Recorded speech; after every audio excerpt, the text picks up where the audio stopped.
Tsonga enjoyed a superb February, during which he claimed back-to-back titles in Rotterdam and Marseille, and built up a 9-match winning streak, but that was followed by back-to-back defeats in Indian Wells and Monte Carlo, although events in his personal life have played a big part in the break in momentum. The Frenchman had built that momentum since the start of the year. He reached consecutive quarterfinals in Doha and the Australian Open, before making the semi-finals in Montpellier.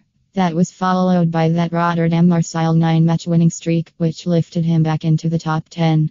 Tsonga lost to Fabio Fognini in the opening round at Indian Wells, before skipping the Miami Masters to tend to his partner, Nur Lshwekh, who was due to give birth to their first son. The 31-year-old returned in Monte Carlo, but the newly minted father failed to cross the first hurdle as he crashed to 3-set defeat to compatriot Adrian Mannarino. Tsonga crashed out in the second round in Madrid last season, and the Frenchman will not only look to better that showing this time around, but make amends for a generally disappointing, ultimately heartbreaking time on clay in 2016. An experiment with the Latin American Golden Swing didn't quite work out, as he won only one match in Buenos Aires and Rio combined. He had better fortunes at the onset of the European clay season, defeating Roger Federer en route a semi-final finish in Monte Carlo.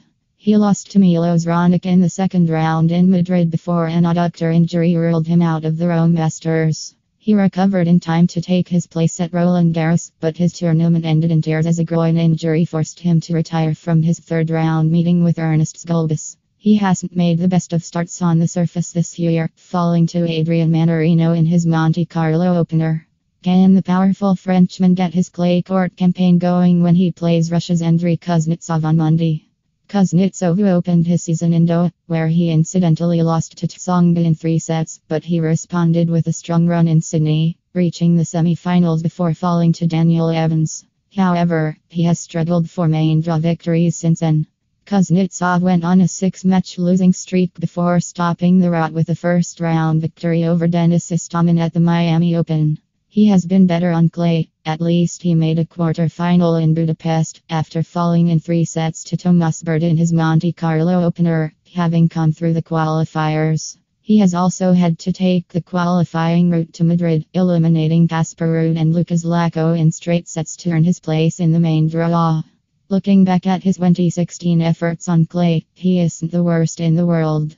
The Russian made the semi-finals in Barcelona, and reached the quarter-finals in Geneva.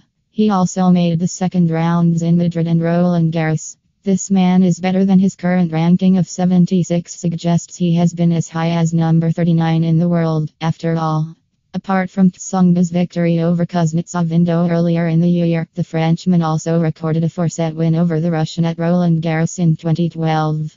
The problem for Tsonga here is that Kuznetsov has played a total of 8 matches on clay this season, including qualifiers, compared to the Frenchman, who has played just 1 match on the surface. Tsonga also has a disadvantage in the backhand wing, as Kuznetsov wields a very useful double-hander, but the world number 11 often finds a way to get his big serves and forehands into play, especially against lower-ranked opponents. Tsonga is the favorite for this one, but his dodgy recent form and seeming rustiness on clay creates room for an upset against an opponent who is better than his current ranking suggests. Top stories.